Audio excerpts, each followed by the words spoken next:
صلاة الله سلام الله على ياسين حبيب الله صلاة الله سلام الله على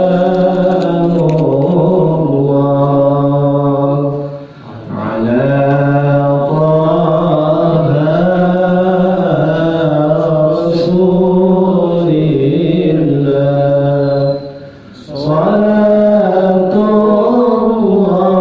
الله سلام الله على ياسين حبيب الله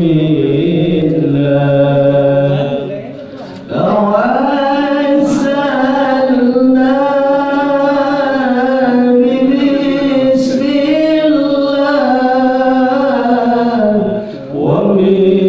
وبالهادي رسول الله وكل مجاهد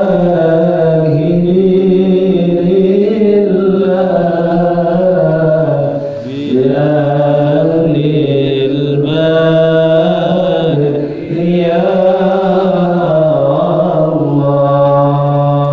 سلام الله على طه رسول الله صلاة الله سلام الله على ياسين حبيب الله صل وسلم وبارك عليه.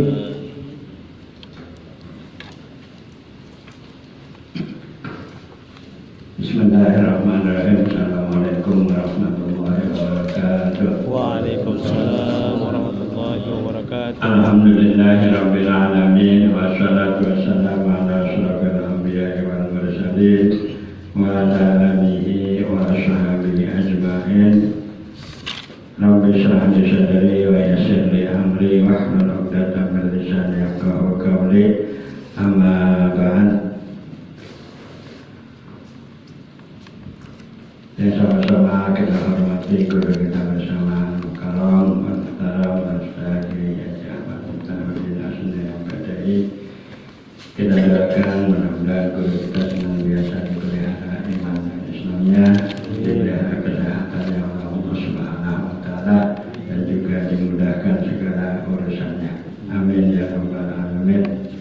Yang kami hormati seluruh jemaah majelis taklim al-jihad, yang mohon maaf namanya tidak dapat kami sebutkan satu persatu. Insyaallah tidak mengurangi rasa hormat dan takzim kami.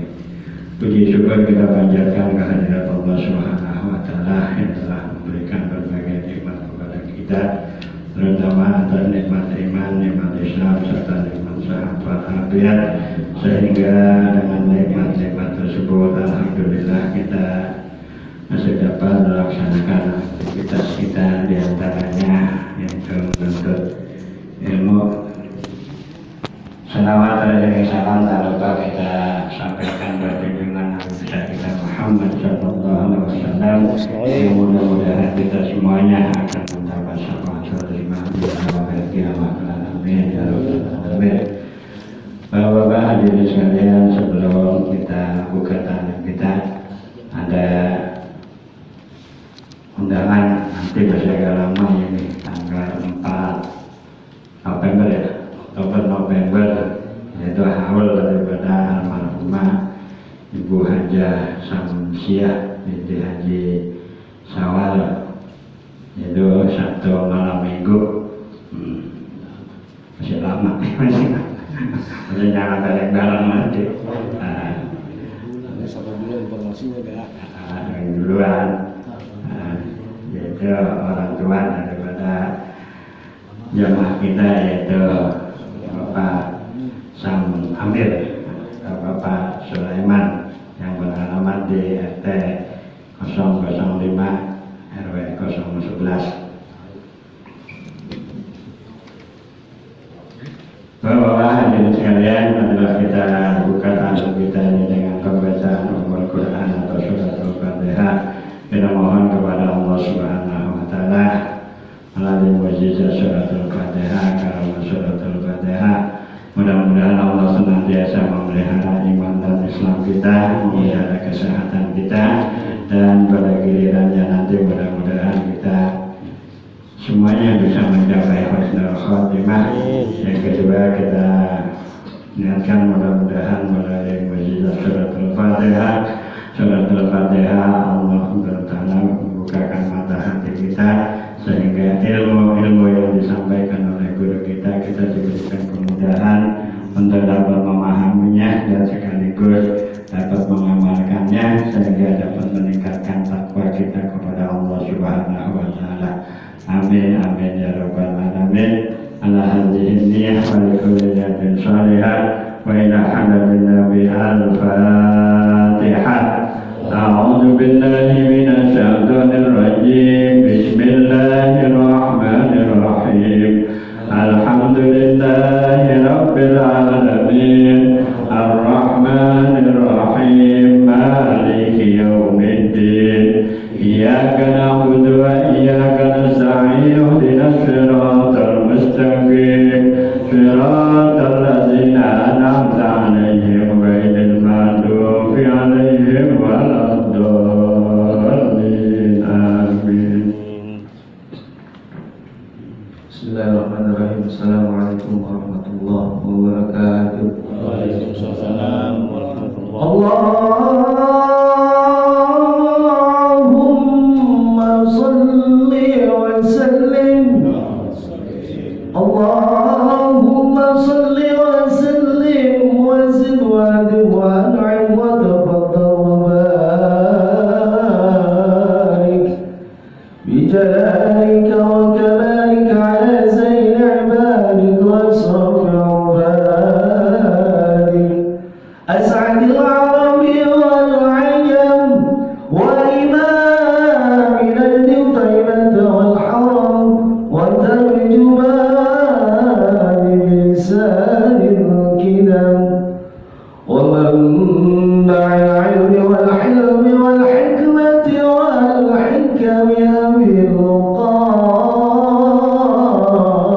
qasim sayyidina وحبيبنا وشفيعنا ومولانا محمد زده يا ربي شرفا وكرما وتعظيما ورفعة ومهابة وبرا ورضي الله تبارك وتعالى عن ذوي الفخر العلي والقدر الجليل ساداتنا وأئمتنا وموالينا أبي بكر وعمر وعثمان وعلي الحسن ثم الحسين وعن مكية الصحابة وقرابة رسول الله صلى الله عليه وعليهم أجمعين.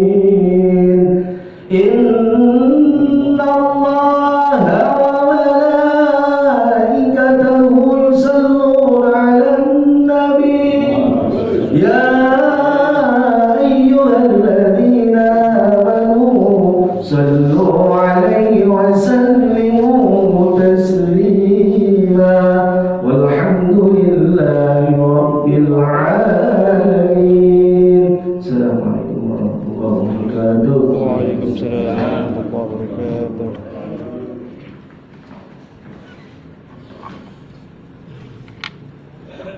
Assalamualaikum warahmatullahi wabarakatuh. Waalaikumsalam warahmatullahi wabarakatuh. Alhamdulillah wassalatu wassalamu ala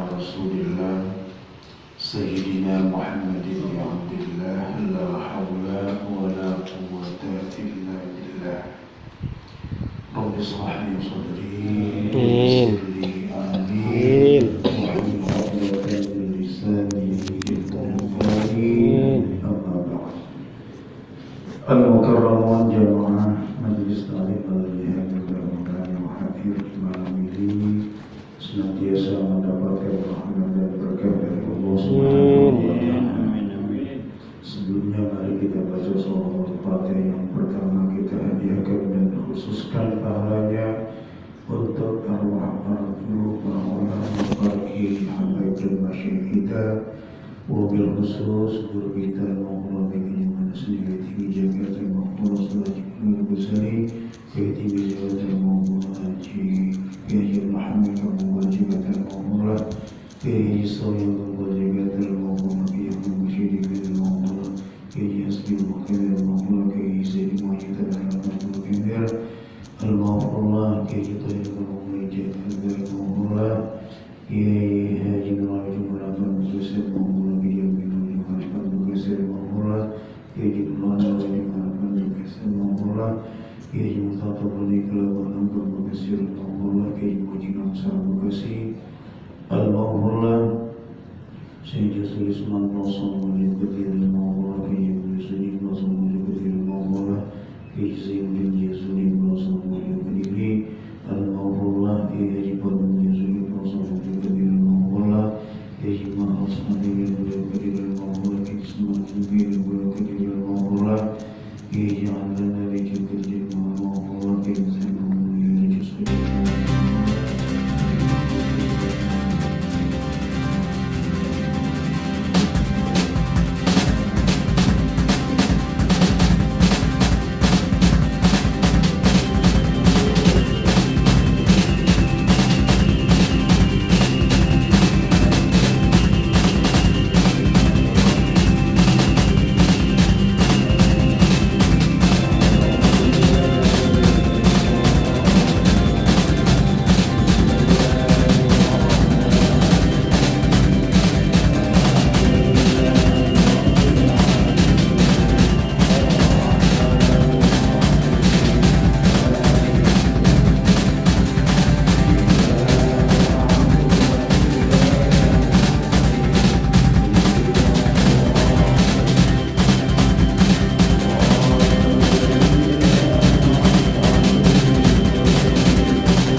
dan juga untuk seluruh jamaah kita, keluarga kita bagi kami oleh Allah Subhanahu wa Ta'ala, juga untuk almarhum Dharma bin Amrin, mudah-mudahan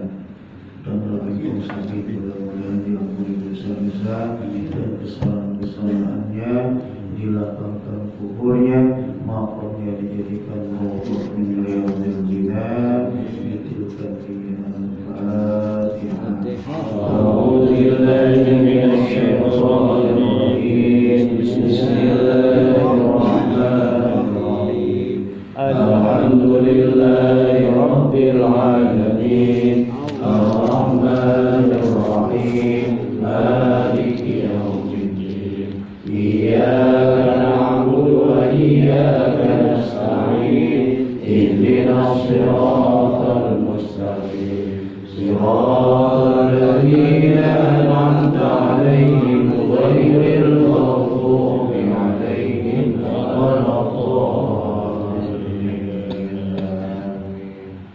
Dan juga Fatihah untuk almarhum Haji Madinah Ibu Haji Ami dan juga almarhum Ustaz Nurul Haji Madinah. Al-Fatihah. أعوذ بالله من الشيطان الرجيم بسم الله الرحمن الرحيم الحمد لله رب العالمين الرحمن الرحيم مالك يوم الدين إياك نعبد وإياك نستعين اهدنا الصراط المستقيم صراط الذين أنعمت عليهم غير المغضوب عليهم ولا الضالين.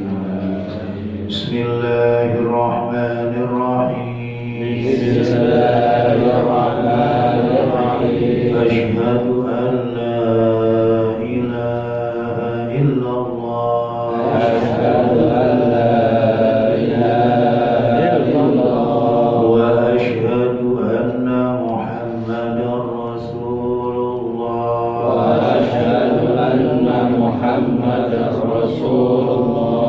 Aku bersaksi bahwasanya tiada Tuhan selain Allah dan aku bersaksi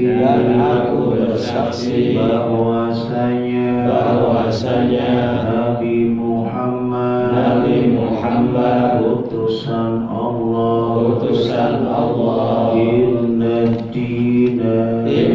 dina indallahil Islam. Sesungguhnya agama yang diterima di sisi Allah adalah agama Islam.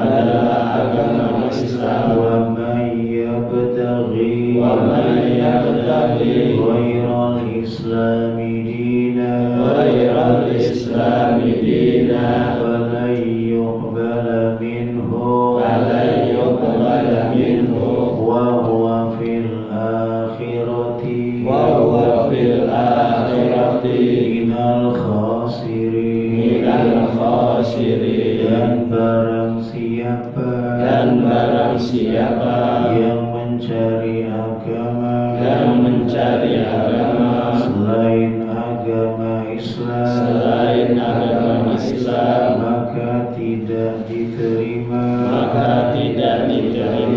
dan di akhirat termasuk orang-orang yang rugi. Alhamdulillah min dzalik. Bapak-bapak jamaah majelis talib al-jihad, malam ini kita akan kaji kitab Syarah Safinatul Najah, namanya Kasyifatus Sajah. Kalau yang ada di bapak-bapak itu matanya Safinatul Najah. Jadi yang kita baca syarahnya namanya kitab Kasyifatus Sajah. Kalau yang bininya pada ngaji di sini udah punya kitabnya, boleh ngaji nanti gantian kitabnya. Ya kalau yang belum silahkan beli. Ya kalau nggak mau beli ya udah gantian mau bini. Ya kalau nggak mau gantian ya udah dengerin. Itu ya. Ini namanya apa namanya? Safinatul Najah itu kan apa namanya kitab yang yang isinya usuluddin wal fiqh. Jadi usuluddin wal fiqh, dasar-dasar agama dan fikih, tapi fikih ala mazhabil Imam Syafi'i. Fikih yang memang khusus ya bermazhab Syafi'i.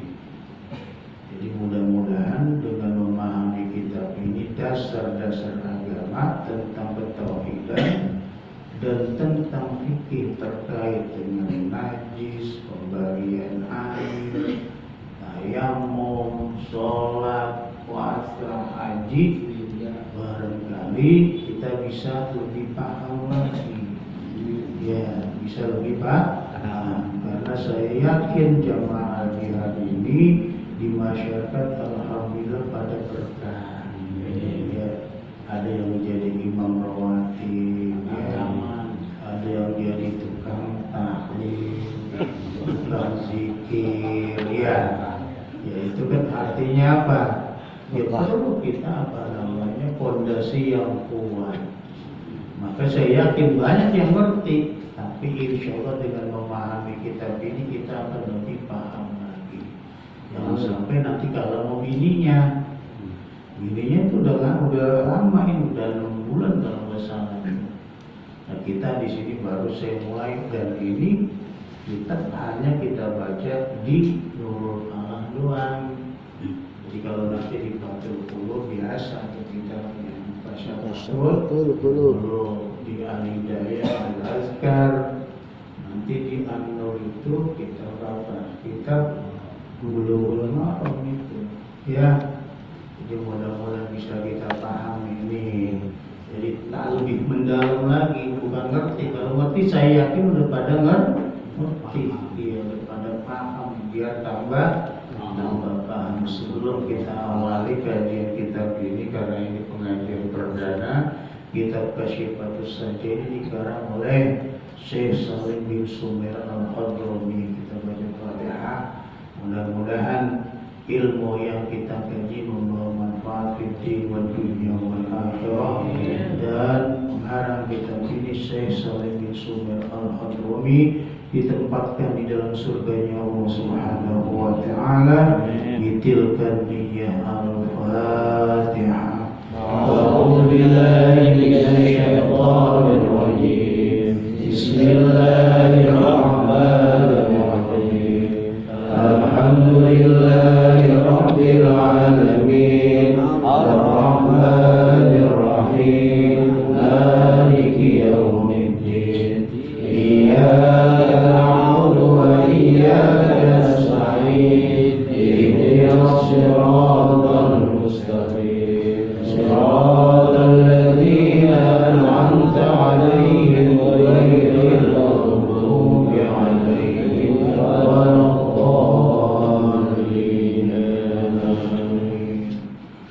Bismillahirrahmanirrahim. Qala al-musannif rahimahullahu ta'ala wa nafa'ana bihi wa bi'ulumihi wa bi asrarihi fid dharain amin ya rabbal alamin. Bismillahirrahmanirrahim. Alhamdulillahi rabbil alamin wa bihi nasta'inu ala umuri dunya waddin wa sallallahu wa sallama ala sayyidina Muhammadin khatamin nabiyyin wa alihi wa sahbihi ajma'in wa la hawla wa la quwwata illa billahil aliyyil azim. Bismillahirrahmanirrahim. Dengan menyebut nama Allah yang Maha Pengasih lagi Maha Penyayang. Kalau baca terjemahnya aja selesai ngajinya. Kan udah tahu terjemahnya. Ya, kalau ngaji cuma diterjemahin ya begitu tahu terjemahnya selesai udah. Tapi yang berat itu yang sulit penjelasan. Kenapa selalu diawali dengan Bismillah? Bismillah ini banyak huruf jar. Ya, huruf apa? Jar. Hurufnya. Setiap jar maju itu ada ta'alluq. Apa itu ta'alluq? ada hubungan. Gak mungkin jar majrur berdiri sendiri, gak mungkin berdiri ansih. Jadi kalimat jar majrur itu selalu ada hubungannya. Kalau kita ngomong begini, fil baiti, di dalam rumah, itu kan ada huruf jar di fil baiti, di dalam rumah. Pasti ada hubungannya di kalimat. Di dalam rumah itu ngapain? Enggak mungkin dia berdiri sendiri. Hubungannya ke apa? Di dalam teorinya wa'alif il-dharba wa ma'duhahu bil fi'li aw ma yahtawi makna. Hubungannya dengan fikir, dengan pekerjaan. Jadi kalau bismillah dengan menyebut nama Allah, ya pasti punya hubungan. Hubungannya apa? Dengan apa yang dikerjakan oleh seseorang.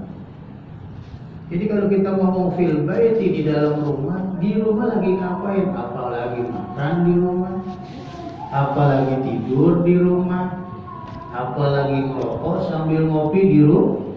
Jadi ta'alluqnya itu apa namanya? Bil fitri, dengan fikir. Nah kan yang sulit jelasin yang kayak gini susah. Kalau tiba nerjemahin, ya. Artinya apa? Ketika Bismillahirrahmanirrahim ditempatkan di setiap awal kitab-kitab yang dikarang oleh para ulama, itu mengajarkan kepada kita bahwa apapun yang kita lakukan itu semata-mata karena pertolongan Allah. Jadi kalau kita mau minum, kita awali dengan bismillah. Berarti asyrabu, saya minum sebab pertolongan Allah. Karena kalau tidak pertolongan Allah, tidak mungkin bisa minum.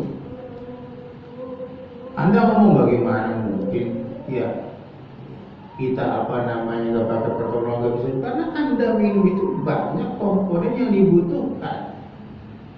Harus ada mulutnya, harus ada napasnya. Ya, kalau Anda minum terus mulutnya nggak ada, apa yang mau dimasukin? Pantat mau dikasih air. Kalau pantat bukan minum namanya, apa? Cebok. Ya. Atau mulutnya ada, tapi napasnya udah nggak ada. Bisa? Nggak bisa. Makanya disinilah kesadaran kita untuk selalu menggantungkan hidup kepada Allah, termasuk kepada persoalan-persoalan yang kecil. Kita mau minum, baca bismillah. Kalau kita makan, diawali dengan bismillah, berarti kita bisa makan karena pertolongan Allah. Banyak orang-orang yang ada nasi, ada lauknya, tapi dia nggak bisa makan. Kenapa? Karena nggak dapat pertolongan. Makanya manfaatkan hidup ini. Setiap dunia yang kita lakukan, jangan sampai akhirat itu kita tinggal.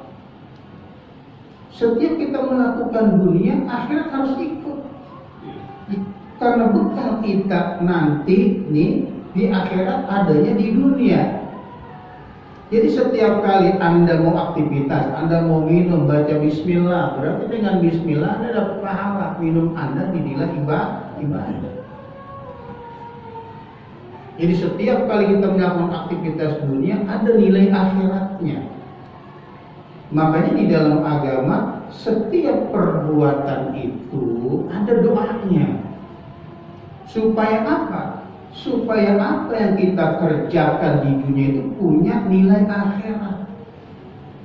Jadi kalau Anda cuma minum gak baca bismillah, Anda minum hanya untuk ngilangin dahaga, ngilangin haus, gak ada nilai akhirat. Tapi kalau Anda baca bismillah, dahaganya hilang, pahala baca bismillahnya ada. Semakin sering Anda minum, semakin banyak pahala baca apa? Bismillah. Ini kadang-kadang kita nggak sadar. Orang cari bekal akhirat, nanti pakai amal enggak. Dunia yang kita lakukan itu sebetulnya modal untuk akhirat. Nah kalau makan minum tangan kanan itu punya nilai ibadah. Makanya setiap kitab-kitab yang dikarang oleh ulama selalu diawali dengan Bismillahirrahmanirrahim. Diawali.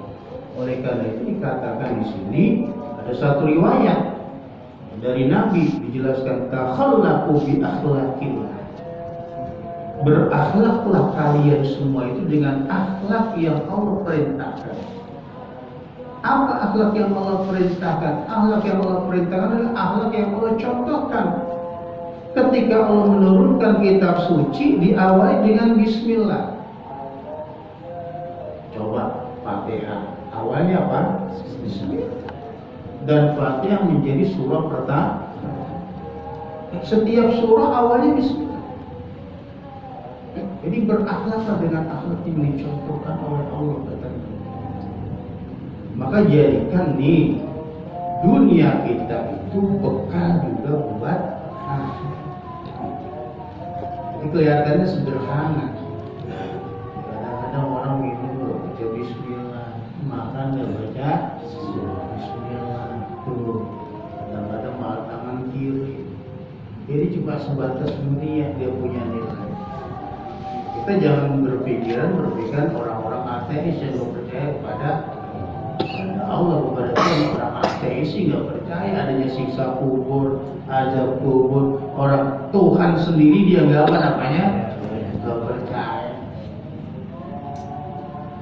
Makanya jangan ikut-ikutin orang ateis. Sekarang itu informasi kan terbuka, nggak bisa di-cover.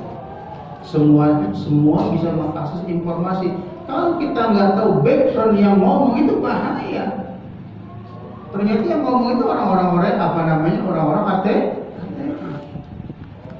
Kalau ada orang-orang ateis itu nggak berpikir akhirat, nggak berpikir kehidupan setelah mati, udah mati selesai urusan. Nggak ada di sana tuh bukan nakir di Iya, makanya itu jangan kayak orang ateis, kayak orang komunis pakai mati kagak tahlilan. Orang ateis saja ya. Itu yang pertama Bismillah. Yang kedua, salah satu khawas itu kekhasan. Kekhasan itu keistimewaan Bismillah. Wa min khawasiha, di antara sekian banyak kekhasan atau keistimewaan Bismillah, iza talaha syakhsun inda naumi ihda wa ishrina marratan amina tilkal laylata minasyaitani wa amina min mautil faj'ati wa ghairi dzalika minal bala. Afadahu As-Sawi. Syekh As-Sawi berpendapat begini. Jadi kalau kita berpendapat punya rujukan, makanya saya selalu ngajar pakai kitab begini. Jadi kalau ngomong ada dasarnya, bukan pendapat saya. Orang yang kalau mau tidur dia baca Bismillah ihda wa ishrina marrah. Berapa ihda wa ishrin? 21 ya? 21. Bukan 21 yang ada di mana? Iya. 21 yang punyanya Sindikat Mono, atau sekarang udah diambil alih kali sahamnya itu. Itu punya Sindikat Mono, ibaratnya iya. Ya, Wibuhur gitu ya. Nah, nanti 21.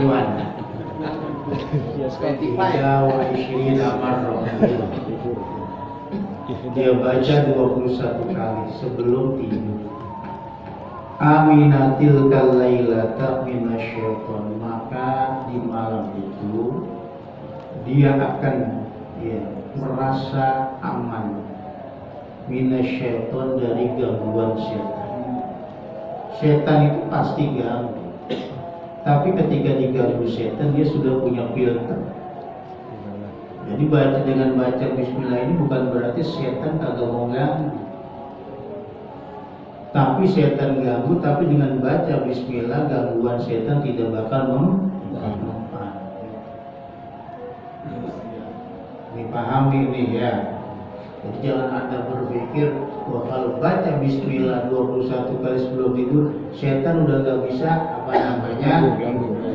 Emang kerjaan setan yuwaswisu bisu.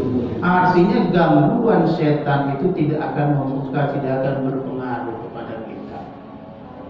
Biarin dia gangguin, tapi kita tetap tidak ada pengaruh. Jadi satu malam itu dia aman dari gangguan setan, wa min mautil fajati, dan dari kematian yang datang tiba-tiba. Nih sekarang musim zaman mati mendadak. Salah satu yang bisa kita lakukan untuk menghindari kematian yang datang tiba-tiba itu baca bismillah 21 kali sebelum kita tidur. Insya Allah matinya gak mendadak. Mati mendadak kan gak enak kira-kira. Ada maksiat. Lagi makan nasi uduk, udah mesen nih nasi uduk nih. Tahu apa? Gak enak mati mendadak itu. Kecuali mati mendadak fil ma'rakah, dalam perang melawan orang kafir.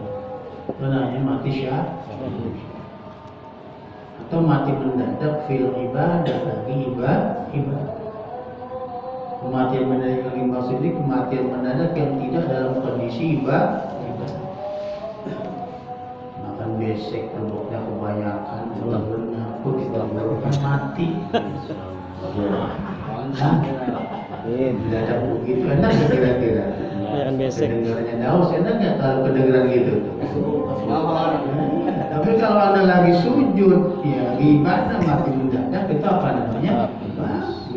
Artinya kematian mendadak yang tidak dalam kondisi ibadah. Ya. Lagi apa lagi tuh? Lagi nongkrong di pos. Nongkrong di pos nih, ya. Kalau dengar tetangganya gusuran 5 miliar, kaget jantungnya mati. Shock. Orang-orang yang gusuran dia yang apa namanya? Dia mati. Ya. Shock.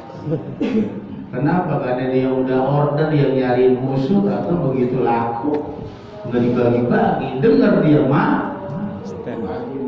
Nah makanya nih baca Bismillahirrahmanirrahim 21 kali.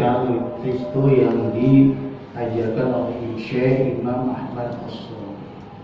Makanya Bismillah ini penting. Kalau amrin ribalin la yubda'u ya bi Bismillahirrahmanirrahim au abtar au aqta au alzam. Apapun perbuatan yang di dalam agama dianggap baik, kita nggak baca bismillah sebelumnya, maka nilainya di sisi Allah itu seperti hewan yang terpotong ekornya atau tangan yang terputus jari-jarinya. Kita punya tangan jarinya 10 semuanya putus. Seperti itulah nilai perbuatan ya yang baik di dalam agama, tetapi tidak diawali dengan membaca Bismillahirrahmanirrahim. Yang kedua, di dalam membaca Bismillah ada salah satu Asmaul Husna. Asmaul Husna itu ada berapa? 99. Ini dari mulai Ar-Rahman Ar-Rahim sampai Ar-Rasyidus Sabur, ya terakhir As-Sabur. Itu Asmaul Husna. Kita kan boleh berdoa dengan nama-nama Allah yang baik yang kita pilih, tergantung konteksnya. Seperti Ya Rahman, boleh Ya Rahim, atau apa namanya Ya Dzal Jalali wal Ikram. Itu termasuk Asmaul Husna. Ya Rahim, Ya Wadud, Allahumma Ya Ghani, Ya Mudni, Ya Hamid, Ya Mubin. Itu Asmaul Husna semua. Jadi boleh. Tetapi di dalam Al-Quran, Asmaul Husna yang paling banyak disebut oleh Allah itu adalah Ar-Rahman dan Ar-Rahim. Itu paling banyak.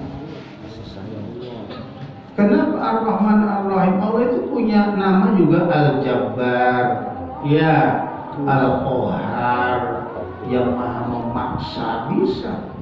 Al-Muntaqim, yang maha pendendam, artinya orang yang berbuat jahat bisa saja Allah balas waktu itu juga ketika dia berlaku jahat. Tapi Allah mengedepankan sifat Rahman dan Rahimnya, kasih sayangnya. Jadi gak mentang-mentang Allah Al-Jabbar, Al-Qahar, ya, setiap orang yang hambanya berbuat salah udah ya langsung dibalas, ya langsung disiksa hari itu juga, enggak. Allah mengedepankan Ar-Rahman, Maha Pengasih, Maha Penyayang. Jadi agama itu sebetulnya dibangun oleh kasih sayang, bukan dibangun oleh sifat dendam. Jadi saling menyayangi, saling mengasihi. Jadi kedepankan itu sifat kasih sayang. Maka kata Nabi, man asbaha la yamil zulma ala ahadin ghufira. Siapa orang ya yang di malam hari punya niat besok pagi kagak mau zolimin orang, kagak mau nyakitin, itu punya niat doang nih.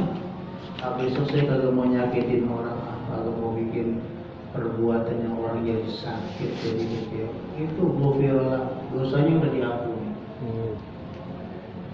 Luar biasa sifat roh, karena berarti dia punya sifat Rahman dan Rahim. Makanya orang mau masuk surga sebetulnya caranya gampang. Kata Nabi dulu kan udah kita jelasin hadisnya. Inna lillahi tis'atan wa tis'ina asman mi'atan illa wahidah man ahsaha dakhala al-jannah. Allah tuh punya 99 nama, 100 kurang 1. Siapa orang yang bisa menghafalnya dan menjaganya pasti masuk surga. Itu yang bisa hafal dan menjaga Asmaul Husna pasti masuk surga. Makanya hafalin. Ya. Itu pasti. Lalu persoalannya interpretasi tentang man ahsaha ini apa? Siapa orang yang menghafal dan menjadi? Kalau cuma menghafal secara harfiah, al-jihad saya yakin ahli surga semua. Amin.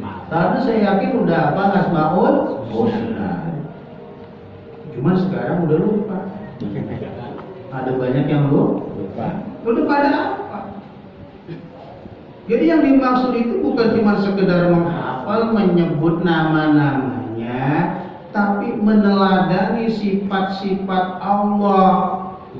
Kalau Allah saja nih yang punya otoritas mutlak, kekuasaan absolut, nggak dikalahkan oleh apapun, nggak butuh oleh siapapun, masih punya sifat kesian.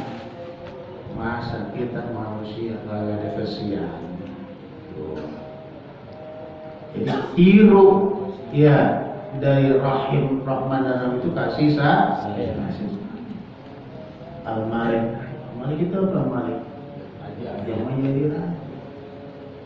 Raja itu kalau dia sudah ngomong, rakyatnya wajib apa? Rin. Wajib Nurut. Tunduk. Makanya kalau sistem kerajaan, kalau udah raja yang memutusin, udah gak bisa apa namanya? Udah gak bisa dihalang-halangi lagi. Kalau kata raja pancung. Iya. Cacak. Sistem kerajaan. Artinya apa? Tiru tuh Al-Malik, raja itu kalau udah pengen, ya nggak bisa diiniin. Kita harus menjadi raja buat diri kita. Kita ini raja. Kaki suruh jalan ke Majelis Taklim, jalan. Itu namanya kita jadi raja. Jangan cuma punya kaki tapi tidak bisa menjadi raja atas kaki kita. Itu maksudnya begitu. Jadi kalau kita raja nih terhadap diri kita, dah mau jalan aja, nggak ada bisa mana-mana. Namanya Al-Malik. Foto setan. Makanya apalagi di dunia ini kata Nabi nggak ada tempat itu yang lebih hebat dari majlis ilmu, majlis ta'lim. La yashko ya jalisuhu. Nggak ada yang bakal rugi orang yang duduk bareng-bareng di majlis ta'lim. Hatta sampai orang yang niatnya awalnya nggak ngaji. Dia dari rumah pengen jalan-jalan. Tahu-tahu dengar nih ada pengajian. Mampir dulu aku pengajian. La yashqa bihi jalisuhum. Dia nggak bakal rugi, pasti dapat sakinah, ketenangan, rahmat dari Allah. Padahal niat awalnya bukan ngaji, bukan duduk di majlis taklim. Tapi kemudian dengar orang ngaji, mampir dulu Siapa itu? Jangan dibalik, udah niat mengaji, ada dangdut, mampir dulu. Ya, niatnya mengaji ya. Awer lagi. Mengaji kan ya, mampir dulu ribet ya, itu udah kira-kira. Terima kasih. Awer lagi. Jadi orang yang niatnya dikagak nggak ngaji aja, kalau dia dengar orang ngaji dia mampir ya, itu pasti nih oleh Allah dikasih sakinah, ketenangan dalam hati. Apalagi dari awal emang udah niatnya hebatnya majlis salim sampai kayak gitu. Jangan dibalik ngaji, lihat itu ada obrolan itu. Obrolan yang berhenti jadi nonton apa namanya? Obrolan. Diskon. Ada hiburan, diganti akhirnya diganti dengan apa? Dengan dunia. Kita tuh makin lama makin tua, banyak orang mati mendadak. Nyari dunia kita udah cukup sebetulnya. Cukup gara-gara nyari dunia. Akhirat bukan kita yang masih kurang. Jadi orang yang baca bismillah 21 kali sebelum tidur, insya Allah terbebas, aman dari gangguan setan. Yang kedua, dia akan terhindar dari kematian mendadak.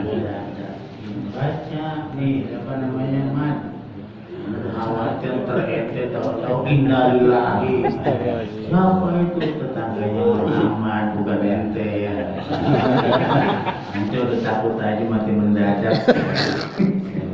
Maksudnya tetangganya. Tanggung jawabnya. Nggak ada utang kan? Udah set loh. Kalau mau tidur ya. Mau tidur. Kalau pertanyaan saya kalau siang kan tidur. Kebanyakan maksiatnya itu ya ngelihat maksiat lah, banyak maksiat. Gohir. Gohirnya. Bacaannya. Bacaan apa yang harus dibaca? Astagfirullahaladzim. Kalau malam kan mungkin ada sedikit tuh ya. Karena tidur kita. Kalau siang banyak siang maksiat. Tidur siang. Ya rupanya. Dia ngayap dah. Dan ya. Tidur siang. Banyak maksiat tuh. Jangan banyak tidur siang. Banyak maksiat. Nah, yang harus dibaca apa gitu. Oh, kalau ini kan malam ya. Malam siang kalau siang.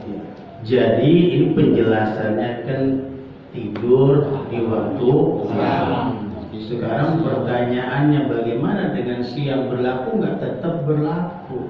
Meskipun penjelasannya apa namanya di malam hari, yang penting dibacanya sebelum tidur gitu.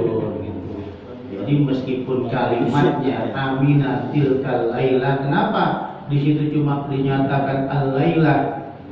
Karena kebanyakan memang aghlabiyah secara umum gangguan-gangguan itu datangnya di waktu malam. Tetapi dengan perubahan zaman justru sekarang gangguan lebih banyak di waktu siang. Jadi termasuk tidur siang pun baca. Jangan sampai terhabis johor tidur tak dibangun lagi. Ya, begitu dibangunin lah udah kaku ya. Jadi aminatil kalaila itu namanya kenapa al-laila? Karena aghlabiyatuha, kebanyakan itu gangguan-gangguan datang di waktu malam. Tapi sihir itu ya gangguan di waktu siang. Jadi baca aja gitu, siang pun dibaca tuh. Ya. Gimana baca asar? Ya. Gitu. Jadi nggak boleh habis asal. pelajaran yang sangat berharga buat kita. Kiriman habis asal. Wa bihi nasta'inu ala umuri dunya wad din. Wa bihi la bi ghairihi nasta'inu ay natlubul ma'una. Fataqdimul jari wal majruri li ifadatil ikhtisas. Nih, wabihi nasta'in, kita sering dengar istilah alhamdulillahirabbil alamin wabihi nasta'in. Kalimat wabihi ay la bi ghairi, dengan Allah artinya tidak selain Allah. Nasta'in ay natlubul ma'una, kita minta pertolongan. Ini beda maknanya kalau kita baca wa nasta'inu bihi, meskipun terjemahannya sama, tapi pemahamannya, pengertiannya berbeda. Jadi kalau kita baca nasta'inu bihi secara grammar-nya atau secara nahunya itu boleh, tetapi maknanya beda. Karena kalau wabihi nasta'in, bihinya didahulukan. Kalau nasta'inu bihi, bihinya di belakang. Nah, mengedepankan sesuatu yang tadinya di belakang itu punya makna tersendiri. Tadinya tempatnya di belakang, tapi kemudian disuruh di depan. Itu berarti ada li'ifadatil ikhtisas, ada kekhususan tersendiri. Kenapa yang mestinya di belakang disuruh ke depan? Berarti dia punya punya hal-hal sesuatu yang iya. Jadi bihi nasta'in didahulukan jar majrurnya li ifadatil ikhtisas, artinya kita hanya minta tolong kepada Allah. Tapi kalau kita ngomongnya wa nasta'inu bihi, dan kami minta pertolongan kepada Allah, bisa juga sama Allah dia minta tolong, sama yang lain juga dia minta tolong. Tapi kalau bihi nasta'in la bi ghairi, hanya kepada Allah doang dia. Sama juga kalimat di dalam surah Fatihah, iyyaka na'budu wa iyyaka nasta'in. Jadi na'buduka wa nasta'inuka, dengan iyyaka na'budu dan iyyaka nasta'in terjemahnya sama. Jadi kalau kita bilang na'buduka wa nasta'inuka, aku menyembah kepadamu dan kami menyembah kepadamu dan kamu minta tolong kepadamu, dengan iyyaka na'budu wa iyyaka nasta'in, itu terjemahnya sebetulnya sama. Cuma setelah yang tadinya di belakang dikedepankan, na'buduka, ka-nya dikedepanin, bukan ka na'budu. Jadi dhamir munfasil, iya. Artinya apa? Kalau na'buduka, kami menyembah kepadamu dan kami minta tolong kepada. Bisa jadi orang ini ibadah kepada Allah, tapi ibadah juga kepada selain Allah. Sama Allah ibadah, sama yang lain juga ibadah. Giliran sholat dia sholat, giliran agama yang lain dia ikut apa namanya? Agama lain. Gitu nah. Tapi kalau iyyaka na'budu wa iyyaka nasta'in, hanya kepada Engkau ya Allah kami beribadah. Juga yang lain gak bakal saya ibadah. Satu-satunya saya ibadah hanya kepada-Mu. Jadi ada al-hasr di sini, penekanan. Iyyaka nasta'in, saya gak minta tolong sama siapa-siapa ya Allah. Gak minta tolong sama Mbah Anu kan? Iya.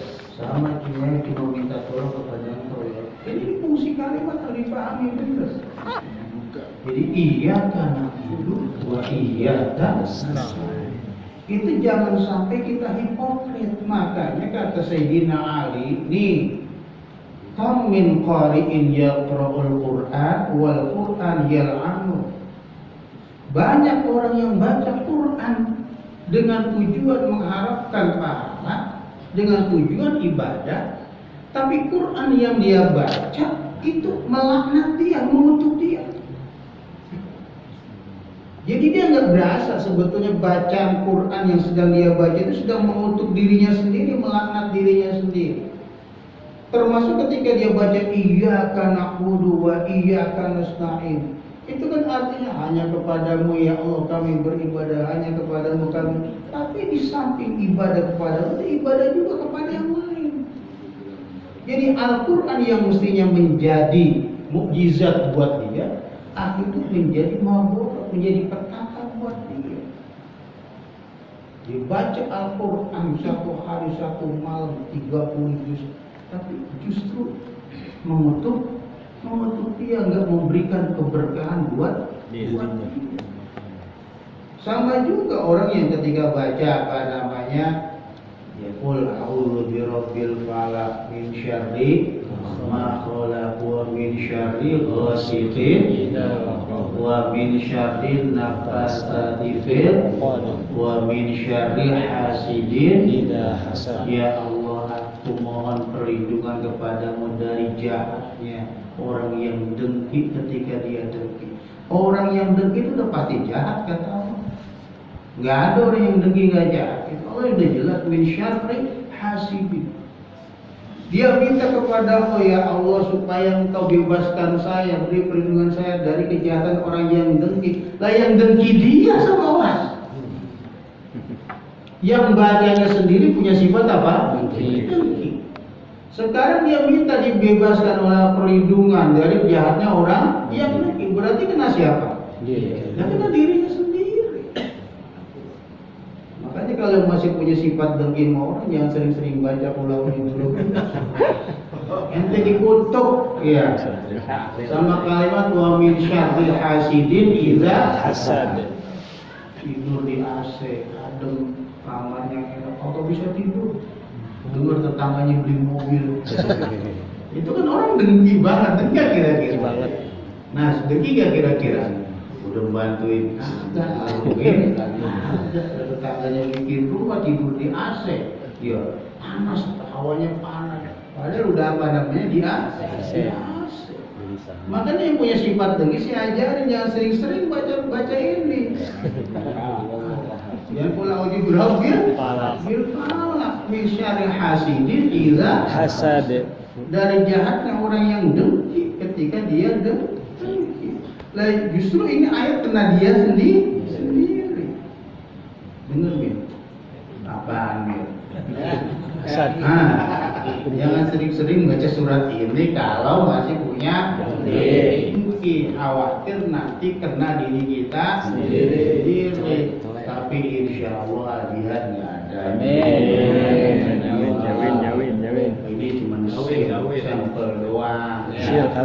Jauh itu syar ya, karena orang dengki itu memang jahat. Itu udah jelas di Al-Quran. Syarri hasid nggak ada, khairi hasidin nggak ada. Sebaik-baik orang dengki nggak. Iya, iya. Jadi murid juga jangan dengki mau guru. Asal guru dapat amplop putih dia aman dan masih guru. Itu murid dengki loh, jangan suruh baca surah apalah kayak itu sama tadi. Ada orang ngamplopin gede mau guru dia yang apa namanya? Kebakaran. Ada dulu. Itu dia masih kecil, orang masih gede dia apa namanya? Jangan. Masalahnya jangan ya. Itu tidak dengki juga. Guru dapat nikmat dia yang apa namanya? Dia yang apa namanya? Lapar ya. Sirian. Bagi blog. Itu sampel ya. Jadi yang sering baca qul a'udzu birabbil saya cuma ngingetin doang. Ya, karena banyak orang yang baca Quran ternyata isinya melaknat dirinya sendiri. Jadi wabihi nasta'in ala umurid dunia atas segala urusan dunia dan agama. Jadi urusan dunia minta tolongnya sama Allah. Urusan agama juga minta tolongnya sama Allah. Makanya sebelum orang melaksanakan aktivitas dunia di pagi hari, sebelum dia kemana-mana, dia sholat subuh, ya kan? sholat subuh dulu, yuk sebelum mana-mana, yuk sholat subuh dulu. Diawali dengan apa namanya? Mendekatkan diri kepada Allah. kepada Allah. Urusan dunia juga minta tolong dulu sama Allah. Apalagi dibarengi dengan sedekah. Ya. Kadang-kadang habis berangkat subuh atau sholat subuh sedekah semampunya. Iya. Sedekah duit nggak usah. Iya. Sedekah aja mau gini jadi kagak sholat subuh. Dari sedekah yang gampang aja. Ini kalau pakai modal katanya ya. Aduh, mana itu saya?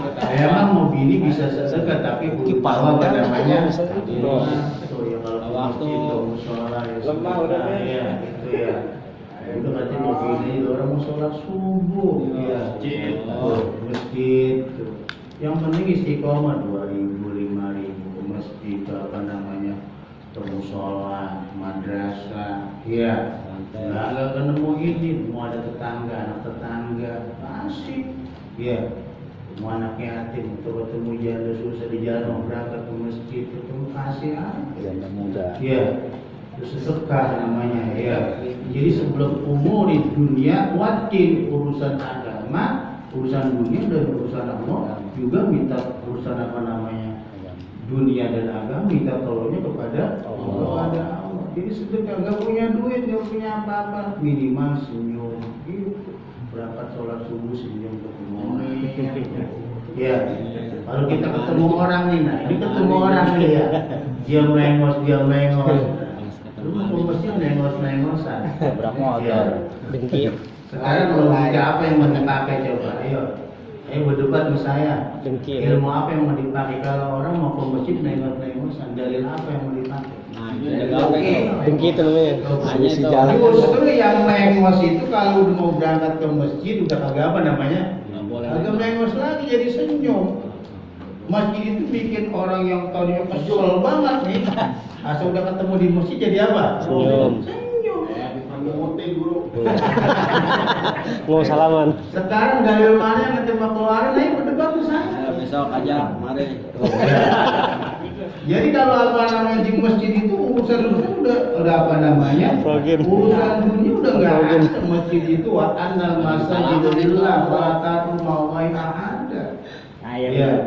Jadi semuanya itu arah tujuan kita hanya mendekatkan diri kepada Allah. Jadi urusan di luar masjid itu buang. Masuk ke masjid kita mau ibadah. Ya, jangan gara-gara imamnya kita gedek nih, sama imamnya. Giliran imamnya rukuk kita duluin sujud. Rusak nggak kira-kira? Lu udah imamnya baru rukuk udah sujud, gua gedek banget.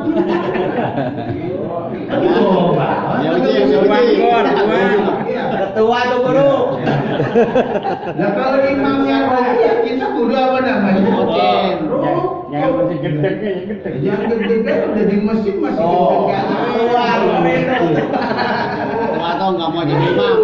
Tapi sekarang saya tantangin itu mau berdebat, ayo dari udah keluarin. Masjid itu justru mempersatukan kita. Besok di Anur. Jadi kalau udah masuk ke masjid kita kesel banget gitu, udah masuk ke masjid kalau oleh hati udah hilang. Ntar keluar dari masjid apa gimana? Iya. Takut begitu di masjid. Jangan di masjid itu. Nah udah di masjid, keluar lagi sembahyang di rumah. Jadi kagak boleh orang nih dengar azan di masjid, iya, kemudian dia sholat di rumah, haram. Kalau dia udah di masjid, dengar sholat azan di masjid, dia wajib sholat di masjid. Kecuali ada urusan gedek gitu. lantaran gitu, iya. Berani tanyanya nih. Ini kita mau makmum nih. Kisah nyata nih. Imamnya sudah tahu kita kualitasnya. Apa kita mesti ikut ngomong sama dia apa gimana? Lanjut. Nah itu. Ya, ini ya. Imam itu ada aturannya. Imam ada aturannya. Kalau imam itu tidak sesuai dengan aturan yang ada, kemudian dipaksakan menjadi imam dan kita sebagai makmum tahu kualitas imam, maka haram kita makmum kepada imam itu. Karena kita nggak boleh makmum dengan orang yang salah. Ada orang imam cadel.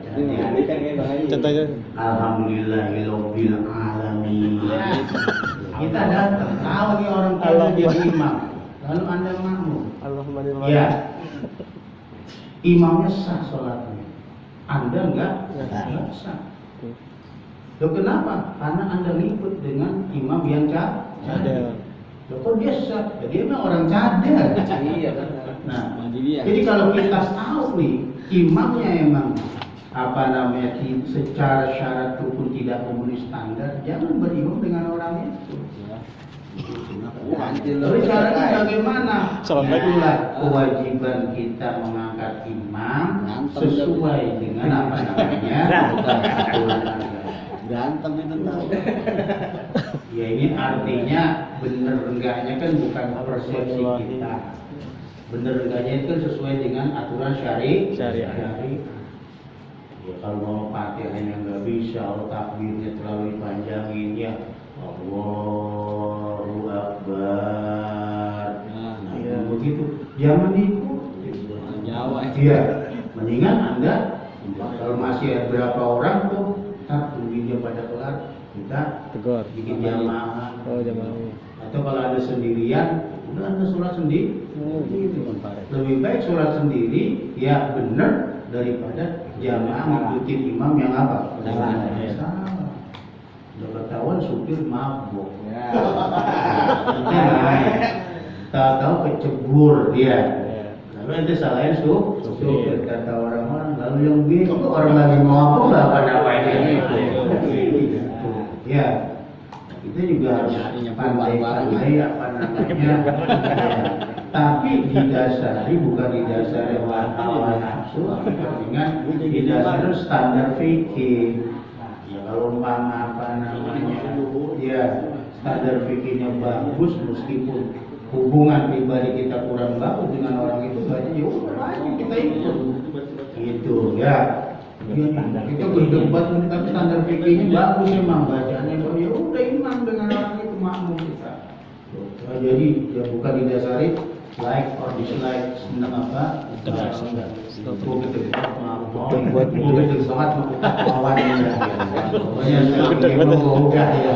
Jadi lihat dulu kalau bacaannya bagus ikut.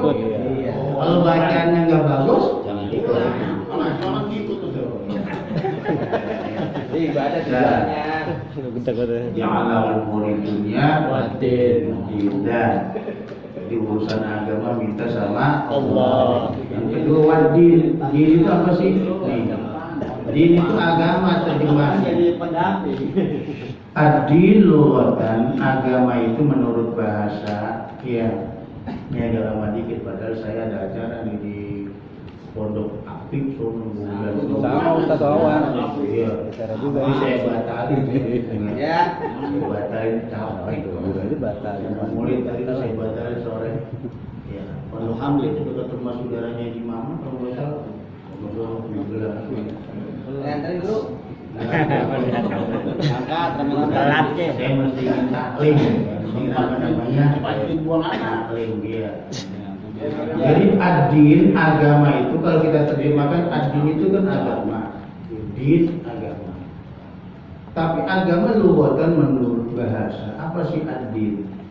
Ad-din itu adalah at-ta'ah, ketaatan, wal ibadah dan ibadah, wal jaza dan balasan, wal hisab dan hisab.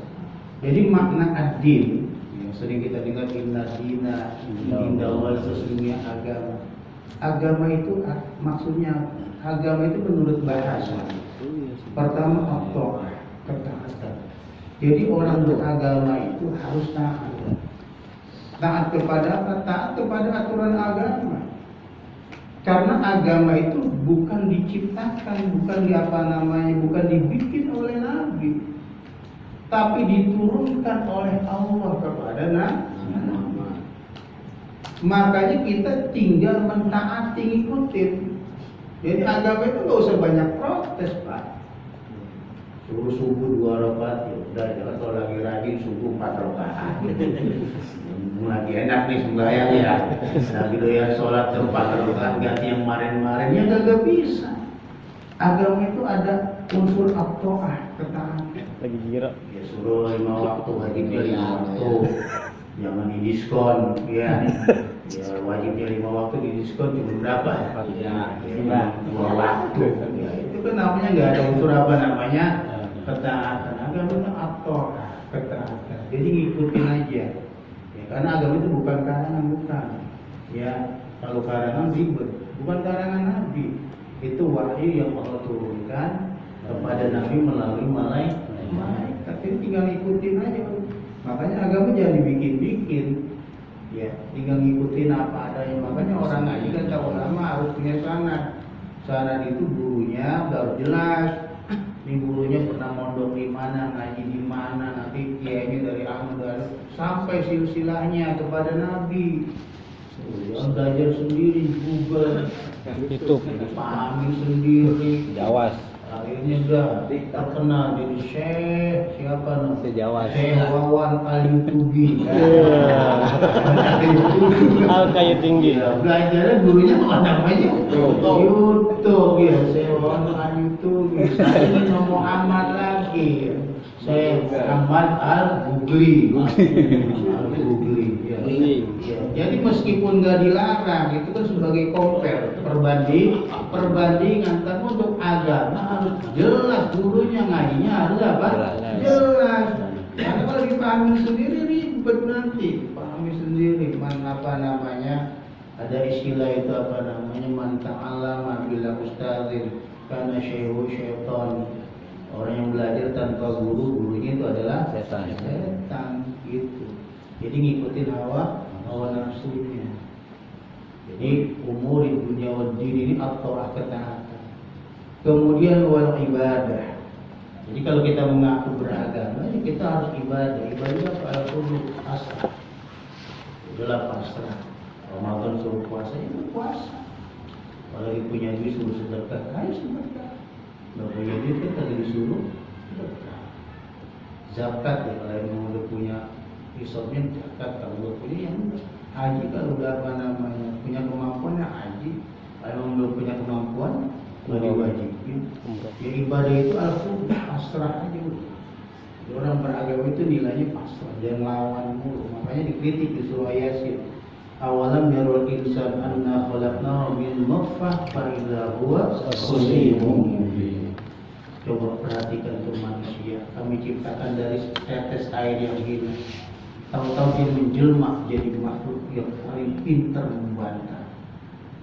Padahal Allah ciptakan dari setetes air itu udah jadi manusia, akalnya banyak banget. Fa idza huwa khasimun mubin. Apa lu mau lagi apa lu kagak sholat? Ntar nunggu kaya. Gue kalau udah kaya, ya nggak bakal disuruh. Masjid belum dibuka juga gue datang duluan. Iya, sekarang nunggu apa namanya? Khasimun mubin. Itu manusia itu oleh Allah memang udah dijelasin. Paling apa? Pintar membantah, pintar berkelit. Alasannya banyak manusia itu. Ya, kalau disuruh ibadah macam-macam. Lo masih repot lah, inilah repot anak, repot mantu. Iya, ntar kalau udah tua, begitu udah tua repot sama penyakit. Dipikir repot itu cuma anak sama bini yang repotin, cuma kerja.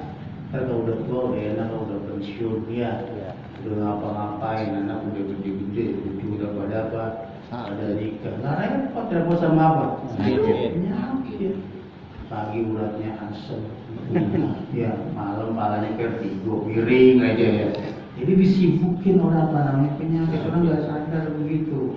Wal ibadah tuh agama. Kemudian wal jaza, balasan. Orang beragama itu harus yakin dengan adanya balasan. Balasan dari siapa? Balasan dari Allah, bukan balasan dari manusia.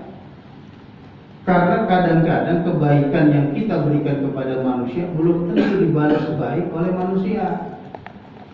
Tapi Allah sudah pasti membalas kebaikan kita. Nggak mungkin kebaikan kita itu dibalas oleh Allah dengan keburukan, nggak mungkin. Kalau manusia, kita berbuat baik kepada manusia, belum tentu manusia itu berbuat baik kepada kita.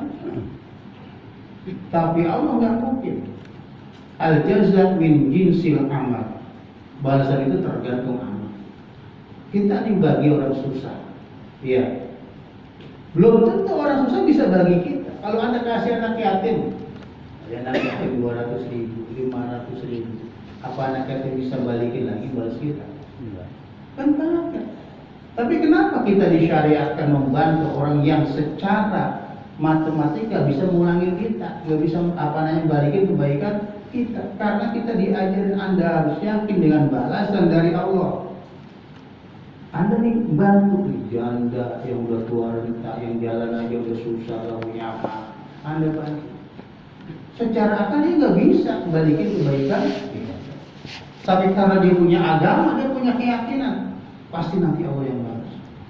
Anak yatim nggak mungkin bisa balas itu, Allah yang balas. Orang miskin nggak mungkin bisa balas pemberian kita. Allah yang itulah yang memotivasi orang-orang beragama untuk terus berbagi. Jadi bagi nggak ngeliat niat. Kalau orang-orang yang hidup pragmatis, baginya tuh orang yang kaya dibagi karena harapannya wala tamun tas taksir. Iya, dia bagi supaya nanti bisa jadi balikin lagi.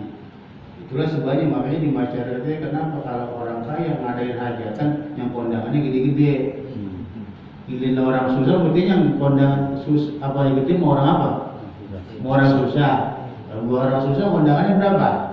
Dikit, karena pikiran kita orang susah gak bakal apa? Balikin.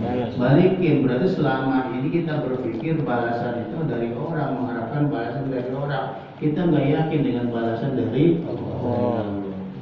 Coba kalau yang mengundang orang kaya, ya, yang tadinya kondangan 2.000 jadi berapa? Jadi goceng dah tuh, ya.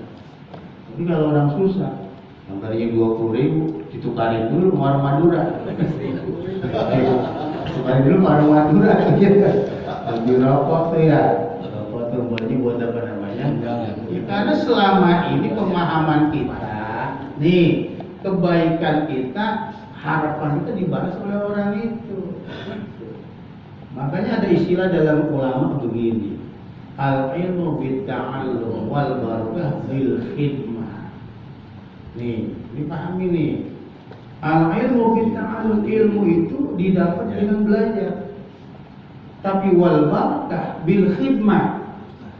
Sedangkan keberkahan didapat dengan berkhidmat kepada guru. Tuh. Jadi kalau belajar supaya dapat ilmu ya kudu belajar. Tapi kalau keberkahan Anda harus berkhidmat kepada guru. Tuh. Jadi nggak bisa itu keberkahan didapat dengan apa namanya, dengan belajar nggak. Karena orang belajar itu, nih jelas Al-Qurannya waqul rabbi zidni ilma. Hai Muhammad ucapkan rabbi zidni ilma, ya Allah tambahkan ilmu saya. Jadi orang belajar itu supaya tambah ilmunya. Nggak ada orang belajar waqul rabbi zidni berkah. Nggak ada.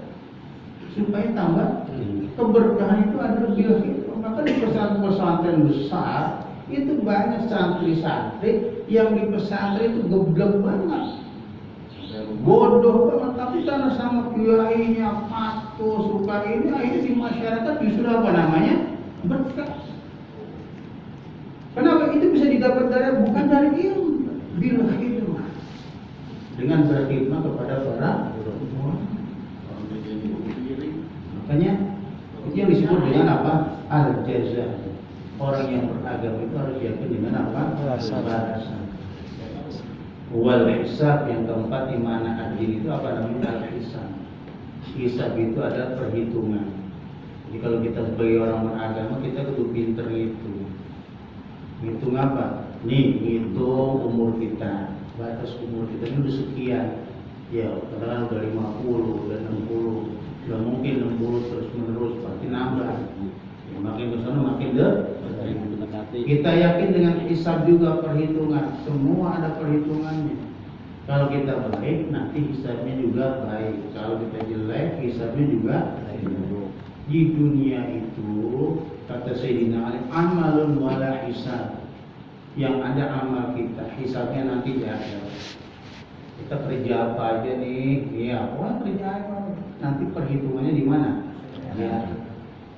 Tapi kalau di akhirat hisabun wal amal, kita nunggu hisab perhitungan amal kita di dunia, kalau nggak bisa amal lagi. Makanya orang kalau udah mati, alam barzah itu kan gerbang akhirat. Nah, jadi gerbang akhir lebih mendekati akhirat. Itu udah nggak bisa nambah. Pas sambil nungguin kiamat tuh tahlilan, bisa nggak di kuburan? Agak bisa. Sambil nungguin kiamat, dia nambah-nambahin pahala baca sholawat, agak bisa. Dia paling bisa dapat kiri. Kalau menambah dengan apa namanya perbuatan sendiri enggak bisa. Dan mudah-mudahan terjadi ad-din, artinya 4, at-ta'ah, al-ibadah, al-jaza, al-hasan. Mudah-mudahan ada manfaatnya dunia ya. Kita baca Fatihah. Mudah-mudahan jamaah kita kurang sehat nih. Wabil khusus mertua dari Bapak Herdin, Ibu Haja Mas Yati ya. Ya, Mas Yati Mas Wati sih. Mas Wati. Ibu Haja Mas Wati yang tadi malam dilarikan ke rumah sakit, mudah-mudahan diangkat penyakitnya oleh Allah Taala. Ditilkan yang Fatihah. A'udzubillahi minasyaitonir rajim. Bismillahirrahmanirrahim. Alhamdulillahirabbil alamin. Arrahmanir rahim. Maliki yaumiddin. Iyyaka na'budu wa iyyaka nasta'in. Ihdinas siratal mustaqim. صراط الذين أنعمت عليهم غير المغضوب عليهم ولا الضالين. استغفر الله العظيم. الحمد لله رب العالمين. اللهم صل وسلم على سيدنا محمد وعلى آل سيدنا محمد. اللهم إنا نعوذ بك من علم لا ينفع ومن قلب لا يخشع ومن نفس لا تشبع ومن دعوة لا يستجاب لها. اللهم اغفر لنا ولوالدينا وارحمهما كما ربيانا صغارا والمؤمنين والمؤمنات والمسلمين والمسلمات. وصلى الله على سيدنا محمد وعلى آله وصحبه وسلم والحمد لله رب العالمين. والسلام عليكم ورحمة الله وبركاته. Waalaikumsalam warahmatullahi wabarakatuh.